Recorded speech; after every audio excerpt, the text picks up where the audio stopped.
Fatores geradores da crise brasileira são vários, mas eu destacaria três. Né? Primeiro, o fato de que o país entrou numa situação econômica grave, uma crise econômica, enfrentou uma recessão forte. Segundo, o fato de que você tem início uma operação, a Operação Lava Jato, que se inicialmente parecia atingir apenas o PT, passa a atingir um espectro mais amplo de políticas, inclusive o governo atual. E terceiro, o impacto da campanha eleitoral de 2014, que foi uma campanha que acirrou, que dividiu muito o país e que polarizou as preferências no Brasil. O primeiro governo Lula inicialmente enfrentou muita resistência, mas acabou sendo aceito, porque deu resultados muito expressivos. O país cresceu, a situação de vida das pessoas melhorou.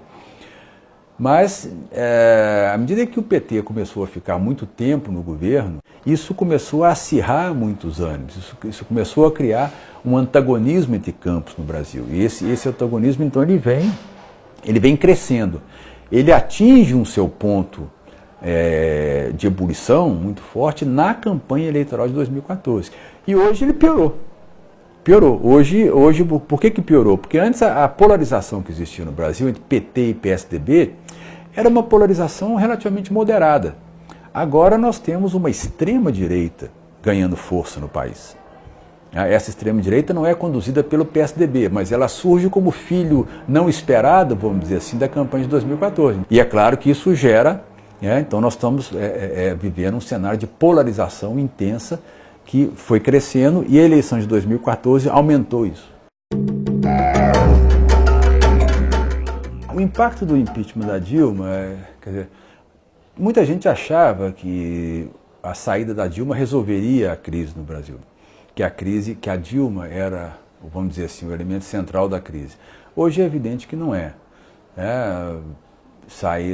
Posteriormente à saída da Dilma, o país continua mergulhado numa crise profunda, a ponto de nós não termos a menor ideia de quem vai ser o próximo presidente da República. Isso é um sinal de uma grande incerteza.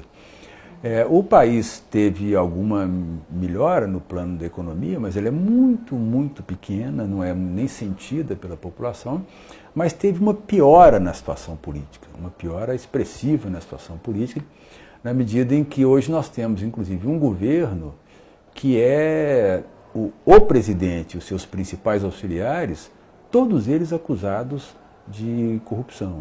O Brasil saiu de uma estratégia, de um momento, de um período de governos que iam para a esquerda, e agora tem um governo mais conservador, como é a demonstração disso, a PEC que limita os gastos públicos por 20 anos. Nenhum país do mundo faz isso. Isso é uma violência absurda para um país desigual como o Brasil, você dizer que o Estado vai ter que congelar seus gastos por 20 anos, a reforma trabalhista.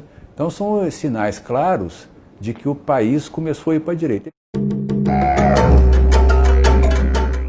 As eleições desse ano são as mais incertas desde que nós começamos a ter eleição de novo. Por quê? Porque os partidos, quais eram os partidos que davam previsibilidade às eleições? PT de um lado, PSDB de outro. Os dois estão frágeis. Tá?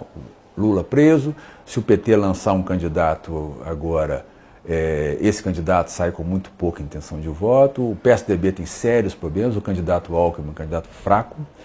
Só para se ter uma ideia, Bolsonaro tem mais votos em São Paulo que o Alckmin, nas pesquisas de intenção. Ninguém sabe o que vai acontecer nas eleições de 2018, então ninguém sabe mesmo. Então não é possível apostar que ela vai resolver a crise. Ela pode até piorar a crise, esse que é o problema. Dependendo do resultado, nós podemos ter um agravamento da crise ainda. Quer dizer, então a eleição de 2018, ela até pode ajudar, mas ela pode também atrapalhar.